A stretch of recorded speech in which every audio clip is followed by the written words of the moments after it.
세상을 초월하는 지혜 메타붓다. 지난 시간에 6발의 일 수행이 불교의 중요한 수행 방법이라고 말씀드렸는데요. 오늘은 그 중에서 인욕바라밀 수행을 소개하려고 합니다.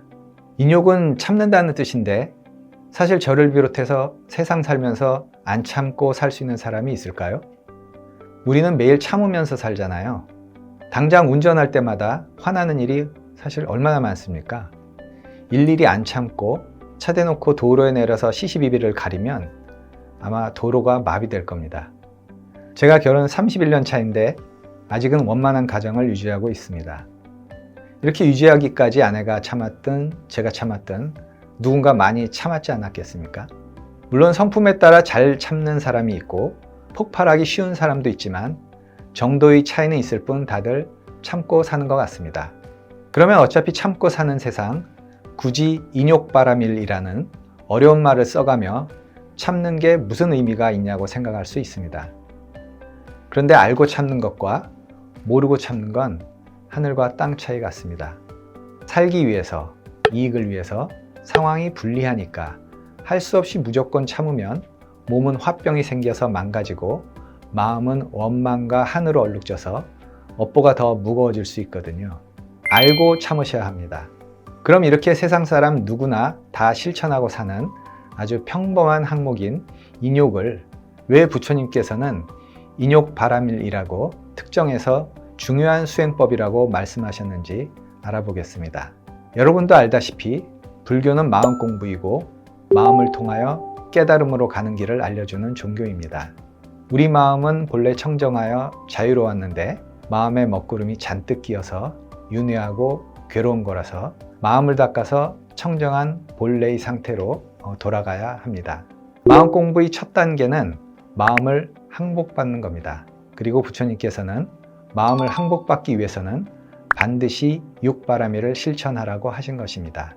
그 중에서 인욕은 육바라밀 수행 중 기초이자 뿌리가 되는 항목이라고 할 수 있습니다. 인욕하는 힘이 부족하면 어딜 가나 사사건건 부딪히고 마음에 파도가 쳐서 마음 조용할 날이 없습니다. 그래서 처음에 수행을 시작할 때는 100일 동안 무조건 참기를 계율로 정해서 실천해 보는 것도 한 방법이 될 수 있습니다. 그리고 용수보살이 쓴 대지도론을 보면 왜 인욕해야 하는지에 대한 이야기가 나옵니다. 저 사람이 나에게 악을 끼치는 것은 바로 업의 인연이어서 전생에 나 자신이 지은 것이니 이를 당연히 받아야 한다. 만일 성을 내면서 갚으면 다시 뒷날의 고통을 만드는 것이 되는데 언제 풀리게 되겠느냐. 만일 지금 참지 않으면 영영 괴로움을 여의지 못한다. 라고 하면서 이 때문에 화를 내지 않아야 한다고 말씀하셨습니다. 인욕은 이렇게 전생의 인과를 없애주는 명약이기도 하고 나아가 인욕의 힘을 갖추면 베풀고 계율을 지키고 고요한 마음 상태에 들게 되고 꾸준히 정진하고 지혜를 갖추는 나머지 5가지 바라밀을 쉽게 이룰 수 있는 원동력이 됩니다. 여기서 인욕과 인욕바라밀의 차이를 한번 짚어보겠습니다.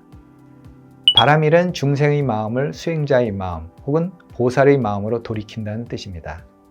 즉 인욕을 통하여 화내고 원망하고 복수하고 하는 중생의 마음을 돌이켜서 용서하고 이해하고 포용하는 마음으로 바꾸는 거죠.